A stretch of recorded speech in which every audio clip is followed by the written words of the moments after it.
अनेकांत education सोसायटीचे तुळजाराम चतुर्चंद महाविद्यालय बारामती इयत्ता 12वी कला विषय राज्यशास्त्र.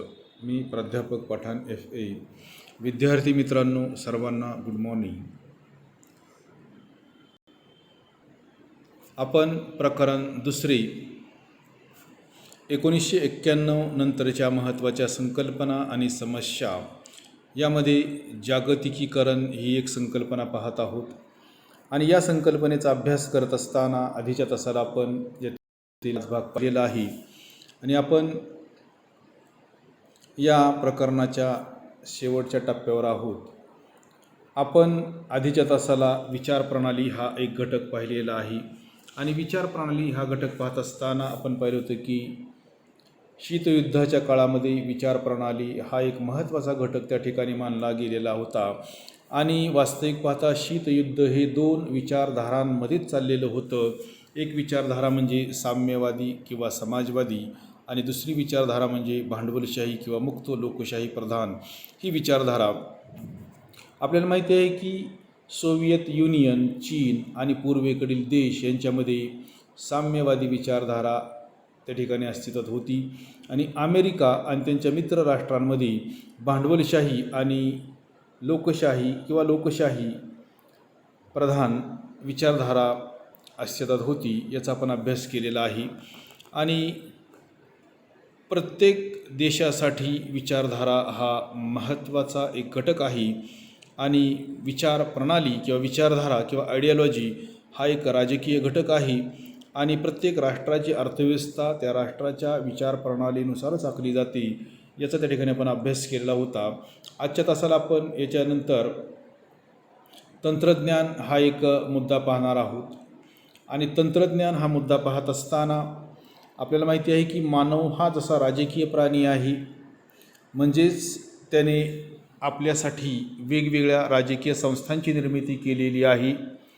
मग याच्यामध्ये आपण ग्रामपंचायतीपासून ते संसदेपर्यंतच्या सर्व राजकीय व्यवस्थांचा संस्थांचा त्या ठिकाणी विचार करू शकतो. तसाच मानव हा बुद्धिमान प्राणी आहे आणि त्याने बुद्धिमत्तेच्या आधारे नवीन नवीन शोध लावलेले आहेत. तर तंत्रज्ञान याचा विचार करत असताना 1990च्या दशकानंतर म्हणजे 1990च्या कालखंडापासून जागतिक समूहामध्ये नवीन नवीन बदल झालेले आपणास पाहावयास मिळतात. मग 1990च्या दशकात जागतिक संप्रेषणाच्या पद्धतीमध्ये आमूलाग्र बदल झाला.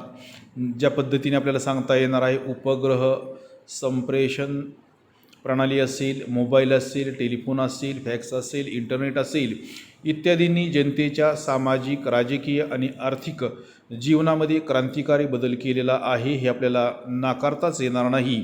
आपण आपल्या भारताचं जर उदाहरण घेतलं तर 1990पर्यंत भारतामध्ये फक्त CNN त्या ठिकाणी प्रवेश केलेला होता.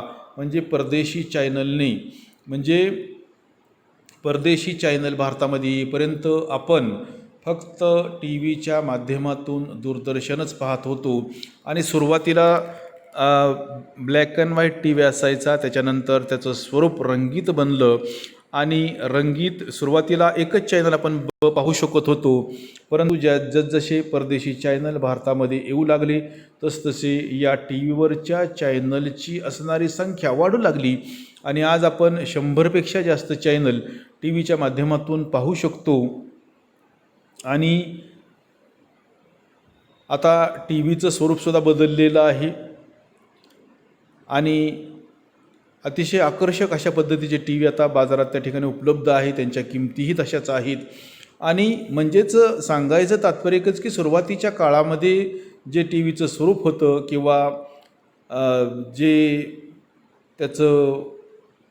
त्याच्याकडे बघण्याचा आपला दृष्टिकोन होता तो वेगळा होता. आज तो बदललेला आहे. आणि आज नवीन नवीन चॅनल्स आपण TVच्या माध्यमातून पाहू शकतो. आणि आज शहरी भाग आणि ग्रामीण भाग असा कोणताही फरक राहिलेला नाही. पूर्वी फक्त शहरी भागामध्येच TVचं प्रमाण होतं. मग केबल असेल किंवा डिश अँटेनासारखा प्रकार असेल फक्त आपल्याला शहरी भागामध्येच पाहावयास मिळत होता. परंतु आज याचं प्रमाण ग्रामीण भागामध्ये सुद्धा वाढलेलं आहे. रंगीत TV असेल, केबल असेल किंवा डिश असेल यांचा प्रसार आणि प्रचार ग्रामीण भागामध्ये सुद्धा त्या ठिकाणी झालेला आहे. आणि इतकंच नाही तर संप्रेषणाच्या इतर साधनांमध्ये देखील बराच बदल त्या ठिकाणी झालेला आपल्याला पाहावयास मिळतो.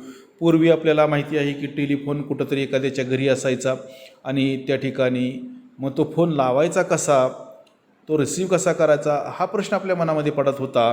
परंतु आज तो टेलिफोन घरोघरी आलेला आहे, लँडलाईन. आणि इतकंच नाही तर तो टेलिफोन आता लोकांच्या एकदम मोबाईलच्या स्वरूपामध्ये तो खिशामध्ये आलेला आहे. म्हणजे इतकी मानवाने नेत्रदीपक प्रगती केलेली आहे. आणि पूर्वीच्या काळचा जर आपण विचार केला तर तातडीच्या कामासाठी आपल्याला त्या ठिकाणी पोस्टामध्ये जाऊन त्या ठिकाणी फोन करावा लागत होता. आपल्याला शहराबाहेर जर फोन करण्यासाठी, टेलिफोन करण्यासाठी ट्रंक कॉल पद्धतीचा त्या ठिकाणी वापर करावा लागत होता. त्याच्यानंतर मग याच्यामध्ये बदल झाला. STD असेल, ISD असेल, PCO सारख्या सेवा शासनाने आपल्याला उपलब्ध करून दिल्या आणि मानवाचं जीवन त्याच्या माध्यमातून सहज आणि सोपं झालेलं आहे असं आपल्याला म्हणता येणार आहे. आणि आज मोबाईलचा वापर त्या ठिकाणी सर्रास होताना दिसतो. आणि मग STD असेल, ISD असेल, PCO असेल किंवा आपल्या घरातील फोन जो आहे, पूर्वी तो होता, तो आता आपल्याला दृष्टीस पडत नाही, कारण आज प्रत्येकाकडं मोबाईल आहे. त्याच्यामुळं ही जी पूर्वीची पद्धत आहे याच्यामध्ये बदल झालेला आहे. आणि तंत्रज्ञानाचा जर आपण विचार केला तर तंत्रज्ञानातील सर्वात महत्त्वाची क्रांती इंटरनेटची क्रांती आहे असं आपल्याला सांगता येणार आहे. आपण या क्रांतीच्या माध्यमातून जगामध्ये कुठेही कोणाशीही तात्काळ संपर्क त्या ठिकाणी करू शकतो. विचार, संस्कृती आणि माहितीचा जगात प्रचार आणि प्रसार कुठेही आता करणं शक्य झालेलं आहे. आपण जर इंटरनेटचा जर विचार केला तर इंटरनेटचं असणारं सर्च इंजिनच्या माध्यमातून आपल्याला माहिती गोळा करता येते. मग ट्विटर असेल, स्काईप असेल, फेसबुक असेल, इंस्टाग्राम असेल, व्हॉट्सअपच्या माध्यमातून आपल्याला त्या ठिकाणी सोशल नेटवर्किंगची सोय त्या ठिकाणी उपलब्ध झालेली आहे. आणि याचा जर आपण बारकाईने विचार केला तंत्रज्ञानाचा, तर तंत्रज्ञानाला देशांच्या सीमारेषांचं बंधन नाही.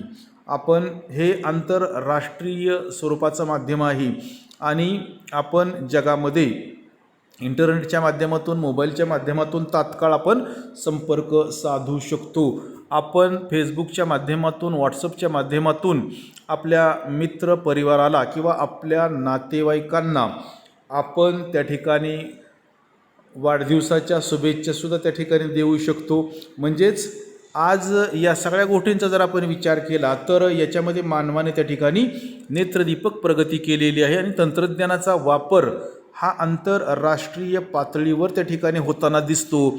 आणि याच्यामध्ये मग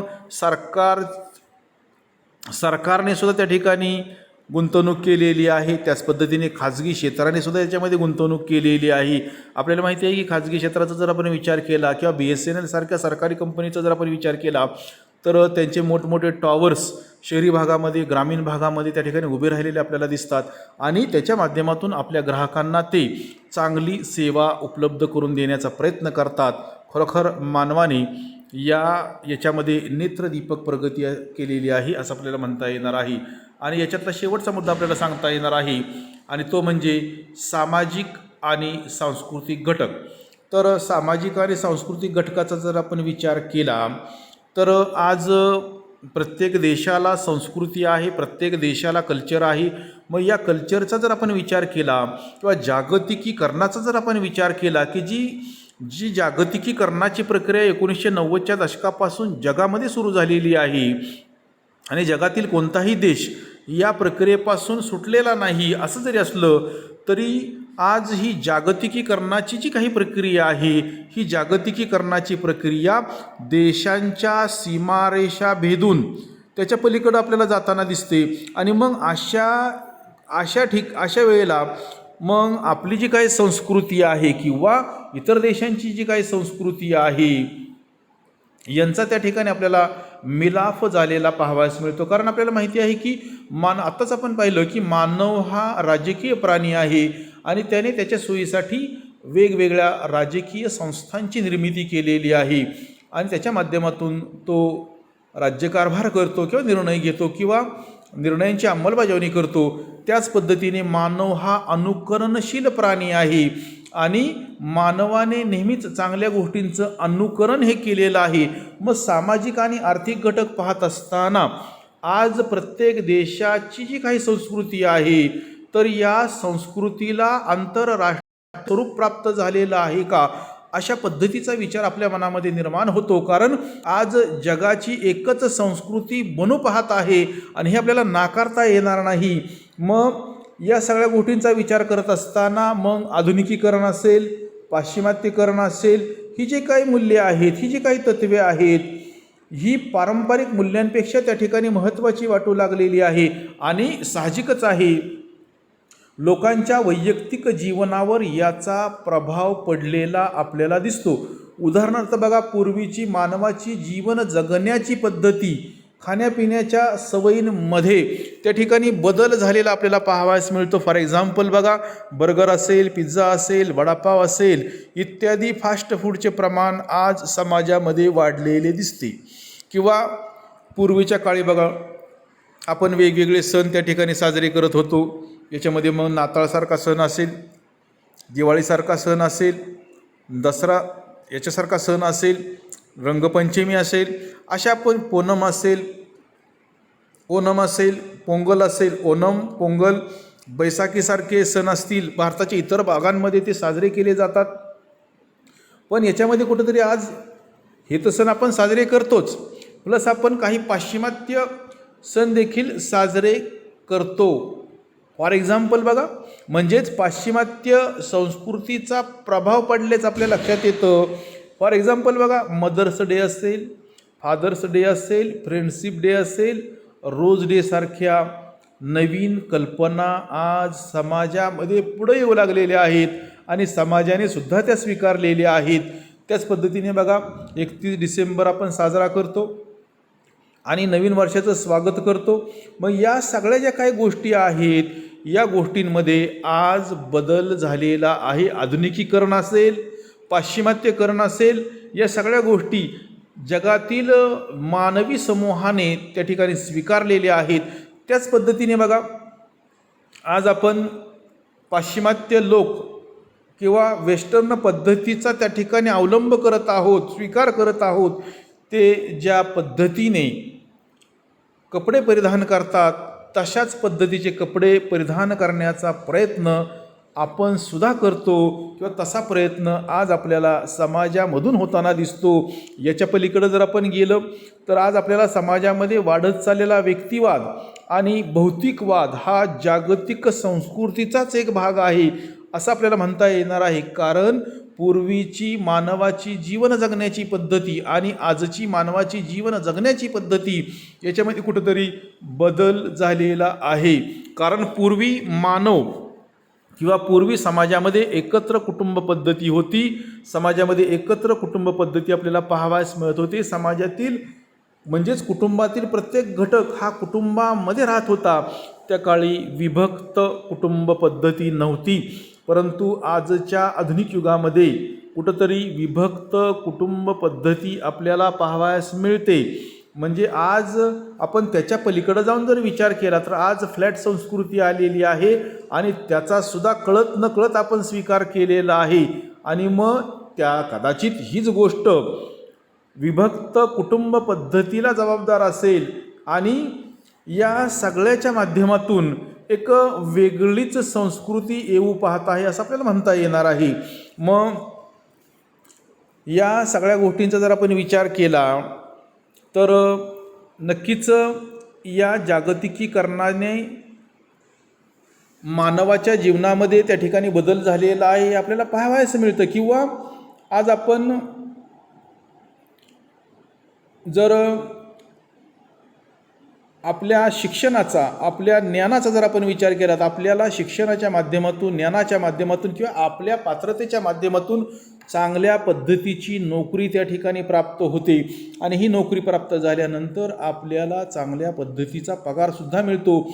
मग आज समाजामध्ये याच्या माध्यमातून वेगळ्या गोष्टी त्या ठिकाणी निर्माण होताना दिसतात. म्हणजे पूर्वीची मानवाची जीवन जगण्याची पद्धती किंवा पूर्वी मानवाला ज्या सेवा सुविधा उपलब्ध होत्या त्याच्या पलीकडं जाऊन आज सेवा सुविधा उपलब्ध झालेल्या आहेत आणि मानवसुद्धा त्याचा त्या ठिकाणी वापर करताना आपल्याला दिसतो आहे. पूर्वीच्या काळी जर आपण बघितलं तर बँकांचं जे काही टायमिंग आहे ते सकाळी 11 ते 5 असं असायचं, परंतु आज ATMची सिस्टीम आलेली आहे आणि ATM सिस्टीमच्या माध्यमातून आपल्याला बँकेमध्ये जाण्याची गरज नसते. आपण कोणत्याही ATMमधून आपल्याला आवश्यक असणारी रक्कम त्या ठिकाणी काढू शकतो. इतकंच नाही तर आपल्याला क्रेडिट कार्डसुद्धा त्या ठिकाणी बँकेच्या माध्यमातून दिलं जातं आणि मग या क्रेडिट कार्डाचा वापर करत असताना आपण आपल्या खिशामध्ये जरी पैसे नसले, आपल्याजवळ जरी पैसे नसले आणि हे कार्ड असेल तरीसुद्धा आपण खरेदी करू शकतो. आणि या क्रेडिट कार्डचा वापर करत असताना आपण किती खरेदी केलेली आहे याचं त्या ठिकाणी भान आपल्याला राहत नाही.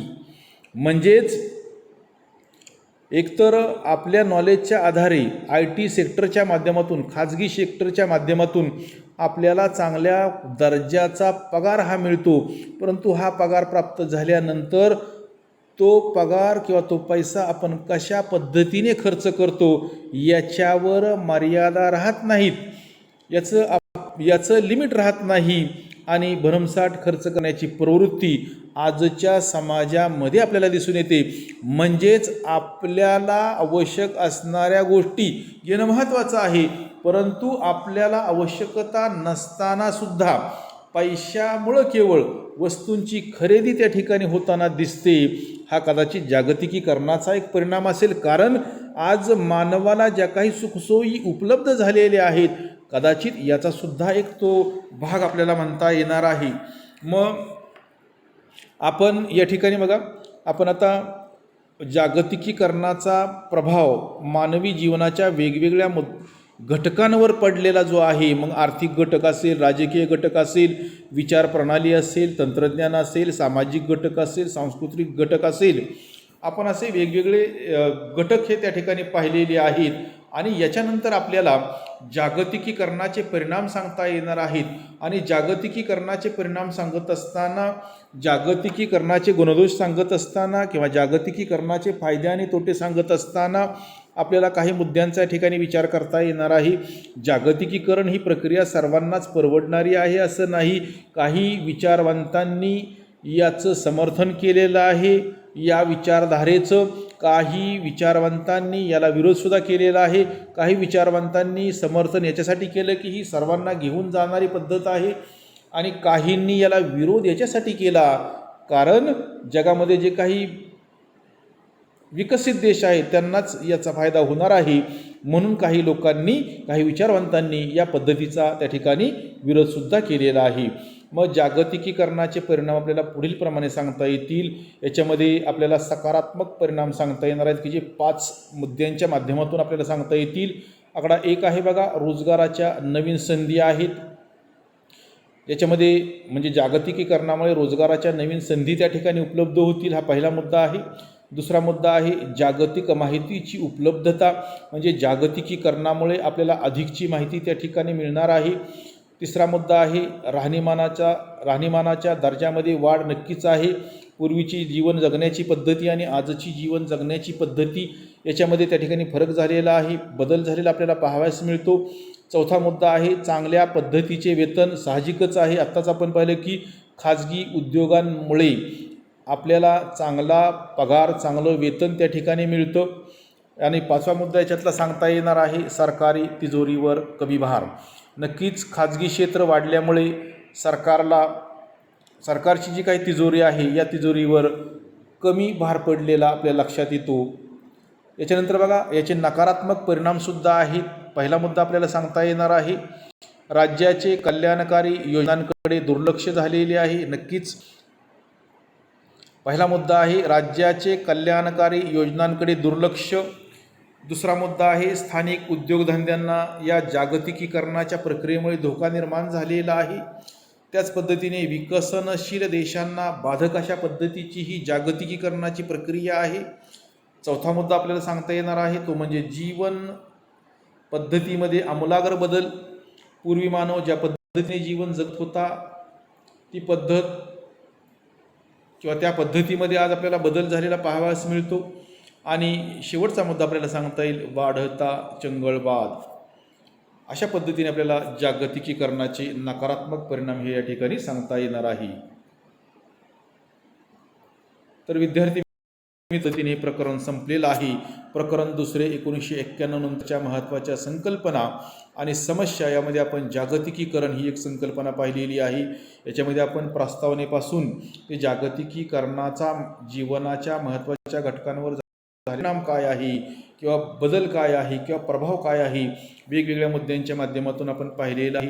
याच्यामध्ये आपण पहिला घटक पाहिला होता आर्थिक घटक, दुसरा घटक पाहिला होता राजकीय घटक, तिसरा मुद्दा आपण पाहिला होता विचार प्रणाली, चौथा मुद्दा पाहिला होता आपण तंत्रज्ञान, पाचवा मुद्दा आपण पाहिला होता सामाजिक आणि सांस्कृतिक घटक आणि याच्यामध्ये आपण शेवटी पाहिलं जागतिकीकरणाचे सकारात्मक आणि नकारात्मक परिणाम, गुणदोष किंवा फायदे तोटे. आपण जागतिकीकरणाचे सकारात्मक परिणाम 5 पाहिले आणि नकारात्मक परिणामसुद्धा आपण 5 पाहिलेले आहेत. तर विद्यार्थी मित्रांनो हे प्रकरण याच ठिकाणी संपलेलं आहे. या ठिकाणी हे प्रकरण या ठिकाणी संपलेलं आहे. याच्या तुम्हाला नोट्स दिल्या जातील. यावर आपण एक टेस्टसुद्धा 10 मार्कांची घेणार आहोत. तर या ठिकाणी आपण थांबू.